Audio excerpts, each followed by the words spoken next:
In the summer of 1943, deep beneath the gray stone ceilings of the Luftwaffe's operations headquarters in Berlin, a group of generals stood around a sprawling map of Europe. Pins marked the industrial centers of the Reich, the refineries, the ball bearing plants, the aircraft factories that kept Hitler's war machine breathing. They spoke in confident tones, almost amused. Reports had begun to arrive that American bombers were making daylight raids over occupied France and the Low Countries. A few dozen aircraft here and there, nothing compared to the 1,000-plane night raids of the British RAF. The Germans, veterans of years of aerial combat, called it a foolish American experiment. The Luftwaffe had ruled the skies once, from Warsaw to Rotterdam, from the Channel to the Volga. Their eagles had flown unchallenged. The legend of air superiority had been forged by men like Göring and Gahlen, men who believed that any challenge to German airspace was an act of suicide. When word reached them that the United States Army Air Forces planned to bomb Germany in broad daylight, many of those same men laughed. They called the Americans naive, too obsessed with precision, too idealistic to survive real war. Göring himself reportedly scoffed. "No enemy bomber can reach the Ruhr. If one does, you may call me mayor yet." By 1943, something had shifted. From bases scattered across southern England, the steady hum of engines began to fill the morning skies. Airmen in heavy leather jackets and oxygen masks climbed into their flying fortresses. The B-17s, the heart of the American daylight campaign. Each bore its own name and painted nose art. Memphis Belle Hells Angels, Bitto lace behind. Every nickname was a crew of 10 men, most barely out of their teens, who believed in a strategy their own allies doubted too. The Americans' night bombing was wasteful and imprecise. They believed that daylight raids guided by the revolutionary Norden bombsight could cripple Germany's industrial arteries with accuracy, but daylight meant visibility for both sides. It meant facing the full fury of the Luftwaffe and the walls of flak that defended German industry. The first raids tested that theory brutally. Schweinfurt, Regensburg, Bremen, names that would soon be burned into the collective memory of the 8th Air Force. Bombers were torn from the sky by flak bursts that looked like black blossoms against the clouds. The Luftwaffe's fighters struck with ruthless precision, swarming from the sun, slicing into tight bomber formations. In those early months, it seemed the German laughter had been justified. Entire groups of B-17s went missing, erased over the Ruhr. Crews that made it back returned with holes punched clean through the fuselage, engines shredded. Gunners slumped silent at their stations.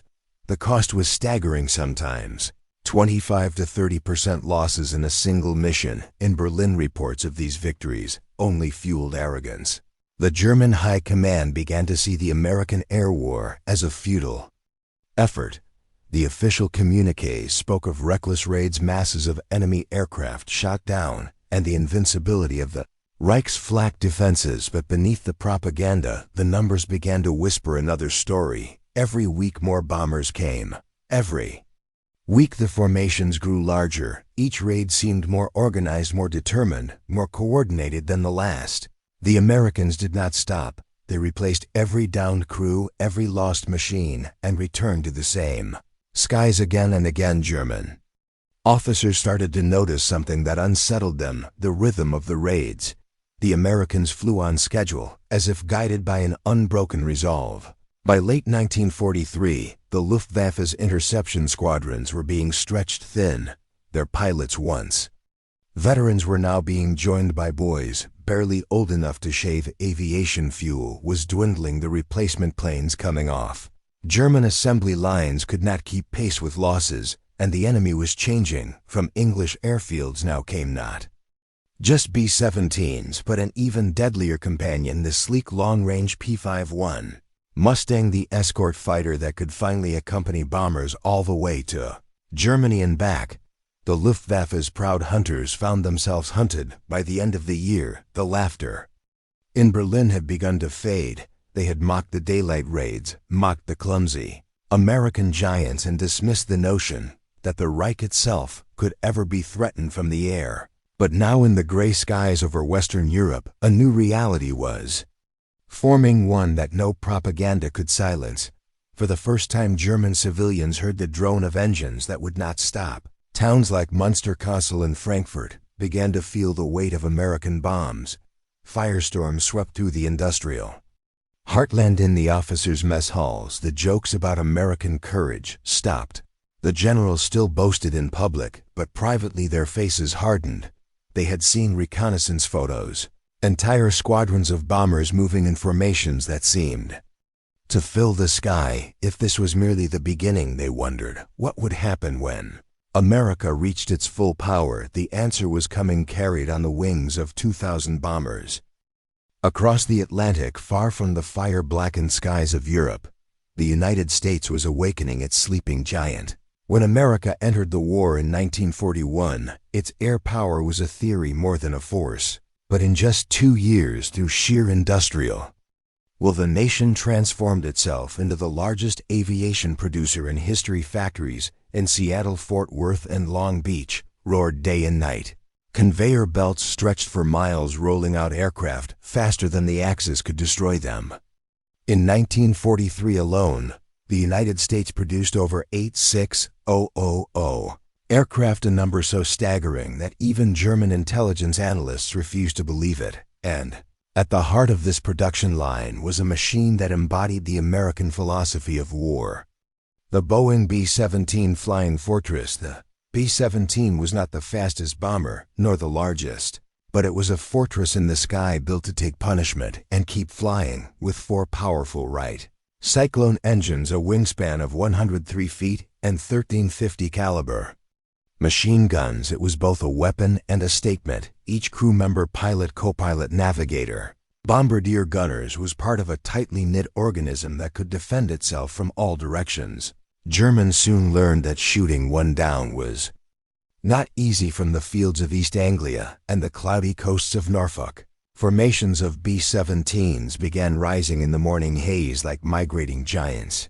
They flew in disciplined box formations, hundreds of bombers locking wings in perfect precision, each covering the other's blind spots. Their paths traced straight lines across the Channel over France and deep into the heart of the Reich. To see one formation was impressive. To see hundreds was terrifying, and every week there were more. America's industrial might was feeding the sky. Behind every crew was a factory worker, a mechanic, a woman riveting steel in Detroit or Seattle. Each aircraft that fell was replaced within days. Each fallen crew was avenged by 10 more volunteers ready to take their place. By mid-1944, the 8th Air Force was operating with nearly 40 bomb groups, each capable of fielding over 50 aircraft.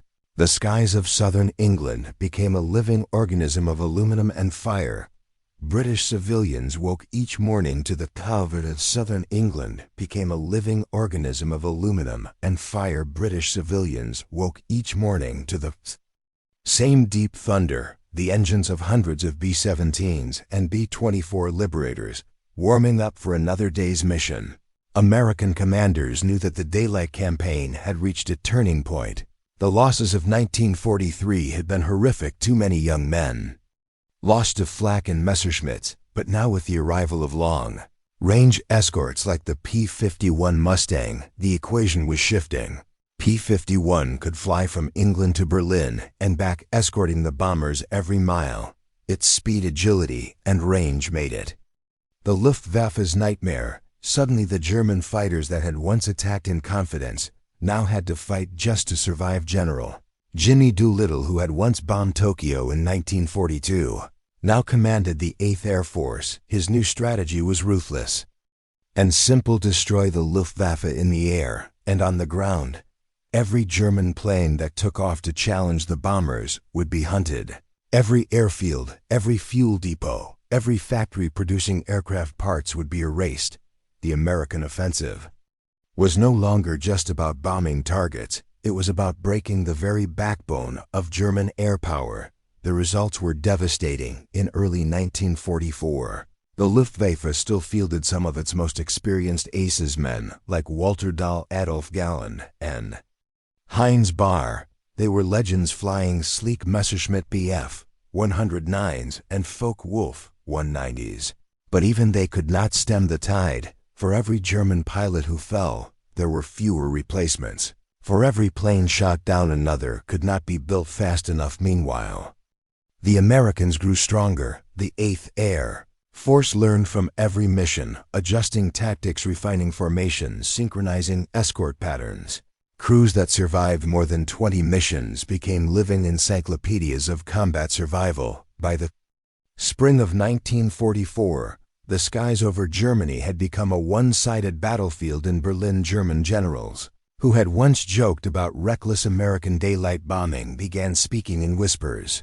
Their laughter had faded to silence. Luftwaffe intelligence officers brought reports that seemed unbelievable. Hundreds, sometimes over 1,000 bombers crossing the border each day. The scale was beyond comprehension. The U.S. was now conducting strategic raids of unprecedented size, targeting the heart of the Reich. Leipzig, Dresden, Hamburg, Berlin, itself factories producing tanks, aircraft, and fuel, were being leveled one by one. Entire cities disappeared beneath the thunder of bombs. A German general later wrote, "It was as if the heavens themselves had turned against us. We had built our faith on the sky, and now the sky betrayed us." By June 1944, when the Allies landed in Normandy, Germany's air defenses were already cracking. Fuel shortages crippled the Luftwaffe's ability to respond. Veteran pilots were replaced by cadets with only a few hours of flight training. The airfields that had once launched interceptors now stood littered with wreckage, and yet even then the Americans were only beginning to reveal their full strength. For months they had been preparing for something larger than anyone had seen before, a show of power so vast it would erase any doubt that the Luftwaffe was finished. The order came quietly deep inside the 8th Air Force headquarters in England, a full-scale daylight assault on Germany with 2,000 B-17s flying in one formation. It would be called Operation Overwhelm, and when it came, even the most hardened German generals would stand frozen, staring at the sky, unable to believe what they were seeing. March 18, 1944. It began before dawn across eastern England. From the fields of Thorpe, Abbots to Bassingbourn and Kimbleton, a low murmur rippled through the fog. It was the sound of engines, hundreds of them, coughing, sputtering, roaring to life. Inside the briefing huts, crews gathered, clutching tin mugs of lukewarm coffee, their eyes heavy but alert. Cigarette smoke curled in the dim light as officers stepped to the maps pinned on the wall. Red lines stretched across Europe, over the North Sea, across Holland, and deep into Germany. Target Leipzig, the beating industrial heart of the Reich. But this time there would be no half measures. Order was staggering: 2,000 B-17 flying fortresses plus hundreds of B-24 Liberators and over 800 P-51 Mustang escorts. It would be the single largest daylight bombing formation in history. One navigator whispered to another, "That's not a mission, that's an invasion."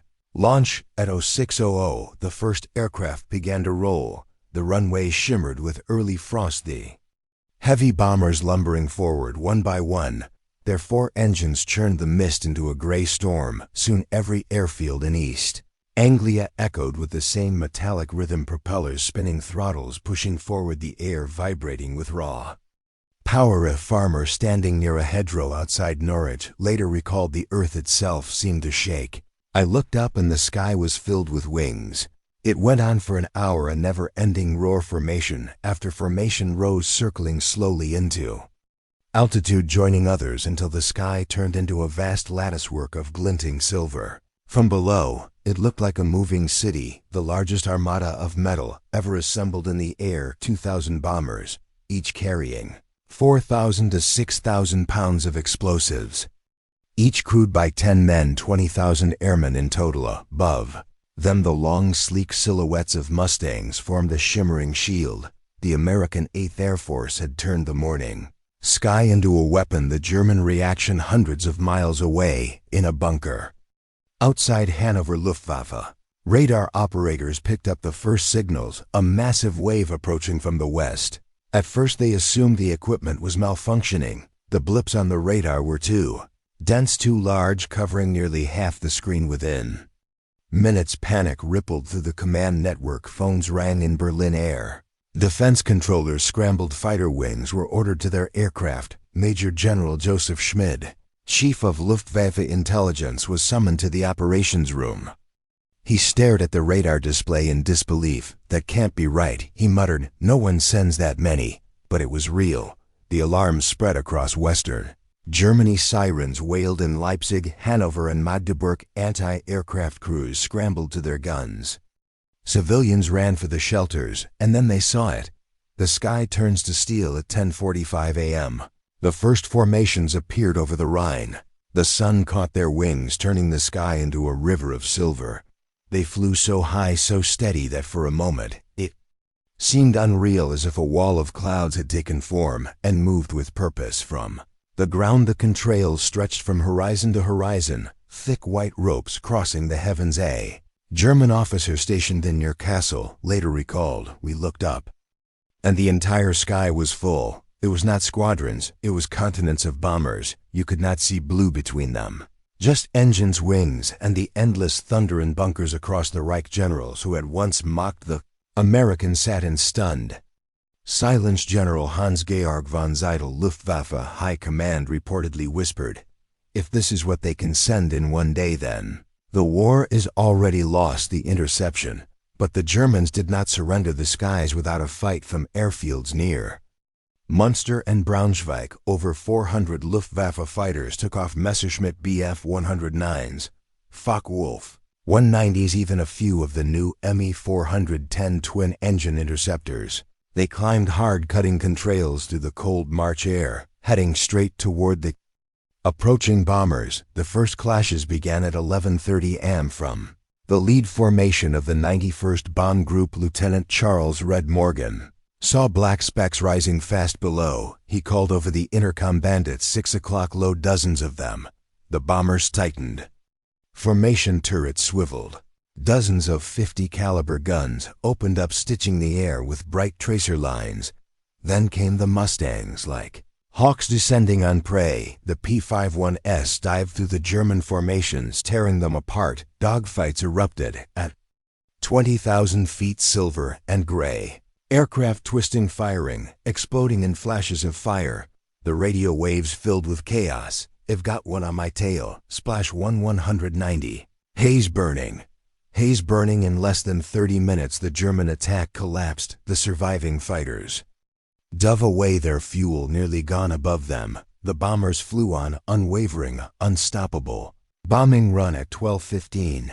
The first Pathfinder aircraft dropped flares over Leipzig. The target: industrial plants, rail yards, synthetic fuel facilities. Bomb bay doors opened across the Armada. The order came through the intercom: bombs away, and the sky rained fire. Tons upon tons of high explosives and incendiaries fell in perfect synchronization. The ground convulsed. Entire factory blocks vanished under the impact. The air shimmered with heat and dust. Witnesses in Leipzig recalled the sound, a continuous rolling thunder that lasted for half an hour without pause. When the smoke cleared, the city's industrial heart was gone. The return: the formation turned west, heading home through the fading afternoon light. The radio crackled with relief and exhaustion. Crews counted their losses: 60 bombers down, hundreds of airmen missing. But compared to the destruction they had delivered, the cost was considered acceptable. Back in England, ground crews stood silently as the first damaged B-17s limped back, some with engines out, others riddled with flak holes, but still flying. Men climbed out, faces blackened, eyes hollow. One gunner whispered, "They've never seen so many of us." In the sky, it was like the world itself was flying. Aftermath: the next day, German reconnaissance flights surveyed the wreckage. Entire manufacturing districts had been flattened, rail lines were twisted, ruin. But perhaps worse than the physical damage was the psychological blow. The German High Command now knew the truth. America could send 2,000 bombers in a single day and still have more waiting for tomorrow. Albert Speer, Hitler's Minister of Armaments, later wrote in his diary that day, "I understood no matter how brave our soldiers, how skilled our engineers, we could not fight against an enemy that could build faster than we could breathe." The laughter that once greeted the reckless daylight bombers was gone forever. By the summer of 1944, the balance of power in the air had shifted beyond recovery. What had once been a duel between fighter aces and bomber crews had turned into a war of machines, and America's machines were winning. The Luftwaffe, once the pride of Europe, was now fighting for its life. Fuel was scarce, airfields were bombed daily. New pilots, barely trained boys, climbed into cockpits, knowing most would never return to Berlin.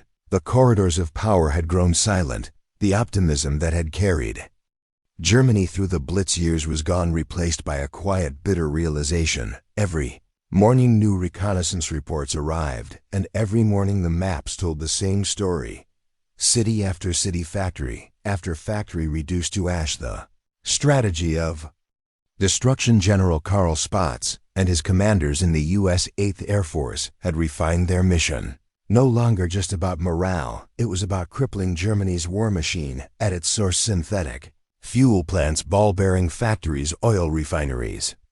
The arteries that kept the Wehrmacht alive. Spaatz understood that without oil, tanks would not move, aircraft would not fly, and divisions would starve in place. So he launched a campaign designed not to wound the Reich, but to drain it dry. The Americans called it Operation Argument, but the Germans would remember it as the week the sky burned. The bombers return every day. Hundreds, sometimes over 1,000 bombers thundered over Germany. Targets shifted: Regensburg, Schweinfurt, Merseburg, Ploiești, and finally the synthetic oil facilities near Leipzig and Magdeburg. Again the bombers came at all hours: dawn, midday, afternoon, escorted by swarms of Mustangs and Thunderbolts that hunted the Luftwaffe wherever it dared to rise. German civilians began to recognize the sound of the four-engine roar. Long before the sirens, children would look up and say, "The fortresses are coming." At first many still believed the propaganda that Germany's miracle weapons would soon turn the tide, but in the skies above there were no miracles left. The Me-262 jet fighter, the revolutionary weapon promised by Hitler, arrived too late and in too few numbers. The jet was faster than anything the Allies had, but it was starved of fuel, plagued by shortages, and flown by men with no time to master it. For every Me-262 that took off, 5 never returned to base. Breaking point: by late 1944, the Allied bombing offensive had become relentless. From England, Italy, and newly captured French airfields, the sky itself seemed to close in on the Reich. Every day thousands of tons of bombs rained on cities and supply lines: Dresden, Hamburg, Cologne, Munich. The names became synonyms for destruction. In October, the Allies struck the Luna Works, Germany's largest synthetic fuel plant. The raid lasted 5 hours. Over 1,000 B-17s dropped their payloads in perfect sequence. The explosions were visible from 150 miles away. When the smoke cleared, production had fallen to less than 10% of normal capacity. Germany's tanks stopped rolling. Its planes sat idle. Even the mighty panzer divisions were immobilized, not by enemy fire, but by empty fuel tanks. Albert Speer later confessed that this was the moment he understood defeat was inevitable. The war was lost, not on the ground but in the air, in the burning of our refineries, in the silence of engines that could no longer start. Berlin, the final target. By November 1944, there was only one target left that mattered: the heart of Nazi power itself. Berlin. For years the city had been hit, but never at the scale the Allies now intended. This time it would not be a single raid, but an ongoing siege from the sky. When the first formations appeared over the capital, the people below stood frozen. The sound was not like thunder anymore. It was continuous, mechanical, inhuman. B-17s and B-24s dropped wave after wave of bombs through the clouds. Factories, train stations, communication hubs, and government buildings vanished into flame and dust. A Luftwaffe colonel standing on the outskirts of the city later wrote in his diary, "We once laughed when the Americans came in daylight. Now we hide underground and pray they pass us by." By winter, Berlin was no longer a functioning capital. Its power grid was shattered. Transport was paralyzed. Even Hitler's own bunker trembled with every passing raid. Death of the Luftwaffe. In the skies above, the Luftwaffe ceased to exist as an organized force. Its proud fighter groups were shadow-shattered units flying whatever aircraft remained. Young cadets with fewer than 10 flight hours were thrown into combat against veteran American crews. Many never even saw their enemies before being shot down. The Germans began calling the bombers Fliegende, flying fortresses, with awe and despair.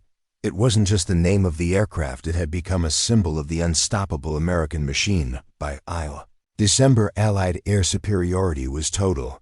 They owned the sky every hour, every altitude, every horizon. A world in flames as 1944 came to a close. German generals no longer laughed in their briefings.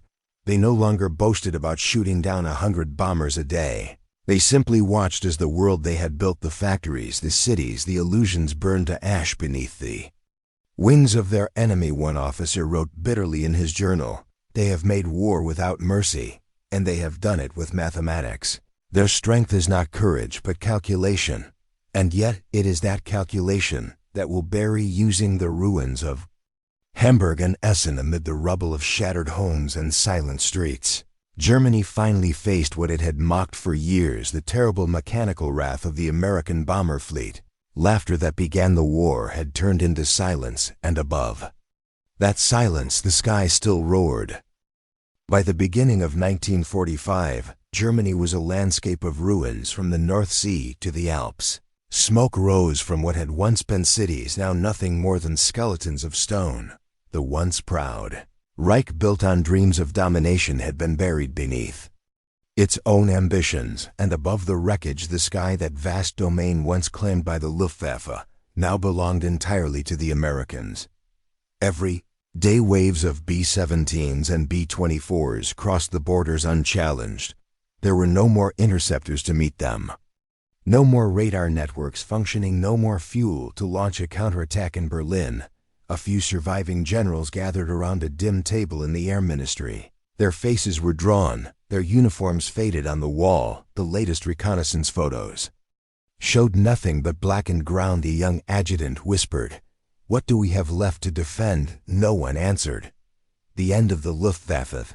Luftwaffe had once been the spearhead of German power, the force that conquered Poland, crushed France, and terrorized London. Now it was a memory. By March 1945, only a few hundred aircraft remained operational across all of Germany. The once famous Jagdgeschwader 26, which had once fielded over 100 aces, now had fewer than 15 planes. Pilots were so scarce that mechanics and even instructors were being ordered into combat. Some flew missions, knowing there was no fuel for the return trip. Others took off with engines running on synthetic oil so impure that they seized mid-flight when they rose into the sky. They didn't see battle formations anymore, just walls of silver bombers mile after mile from horizon to horizon. Through the clouds, the sound of engines came like rolling thunder, endless, unbroken, almost divine in its power. The final raids, as the Allies advanced on the ground, their bombers struck deeper, still not for strategy now, but for conclusion. Their targets were the last remnants of resistance communication hubs, bridges, munitions depots, and the remaining fuel stores of the Wehrmacht. In February, the city of Dresden burned for 2 days and 2 nights, a firestorm so fierce that it consumed oxygen faster than people could breathe. The temperature reached over 1,000 degrees. Entire neighborhoods vanished into light the same week. American bombers hit Nuremberg, then Munich, then Berlin again. The attacks were no longer met with anti-aircraft fire, only the endless wailing of sirens and the quiet prayers of those who still hoped the war might somehow end inside the Vorbunker. Hitler listened to reports of yet another 1,000-plane raid and said nothing. Even he, the architect of destruction, had no words left for what the sky had become testimony of defeat. After the war, the surviving German generals would speak of that time in voices heavy with awe and disbelief. One general, Adolf Galland, once the hero of the Battle of Britain, said simply, "They defeated us without ever stepping foot on the ground. They destroyed our ability to fight, not our will, but the will without strength is nothing." Another general, Hans Georg von Seidel, compared the sight of 2,000 bombers to watching the gods descend from the clouds. It was no longer a war between equals. It was industry versus exhaustion, steel versus ruin, the assembly line versus the battlefield, the B-17 Flying Fortress mocked by German officers in 1942. As slow, clumsy, and easy prey had become a legend, it was no longer just an aircraft, it was a symbol of a nation's might built on factories' manpower and unshakable resolve. Homecomings back. In England, the airfields of the 8th Air Force began to empty. Crews who had flown dozens of missions through fire, flak, and frost now waited for the war's end. Ones who survived gathered for final briefings, packing their gear, staring out across the quiet runways that had once thundered with departure. For them, the war had been fought not in trenches or fields, but in the endless expanse of cold high skies. They had watched friends vanish in fireballs at 25,000 feet, heard the screams over intercoms, felt the aircraft shudder under flak bursts, and still they flew on. When news finally came that Germany had surrendered, there was no cheer. Only silence, a deep, heavy silence, the kind that follows thunder. Legacy in the decades that followed. Historians would debate the morality, the necessity, and the cost of the bombing campaign, but no one questioned its effectiveness. It had done what no army could. It had broken the industrial spine of Nazi Germany, dismantled its war machine, and forced the Third Reich to its knees. For the German people, it was the end of illusion. For the Americans, it was the vindication of a strategy born of faith in power, precision, and production. And for the men who flew those missions, the bomber crews of the 8th Air Force, it was both a victory and a burden they would carry for the rest of their lives. Epilogue. Years later, a German historian visited an old airfield in England, where rusted hangars still stood against the wind. He looked up at the quiet sky and said to his guide, "They once filled this sky with thunder, and we thought we could laugh at that thunder. But when it came, we couldn't even speak." That was the lesson of the air war. Power had changed form, from courage and daring to scale and machinery. And in that transformation, the German generals who once laughed at the idea of daylight bombing learned the final truth of modern war. It isn't the bravest who win. It's the ones who can fill the sky.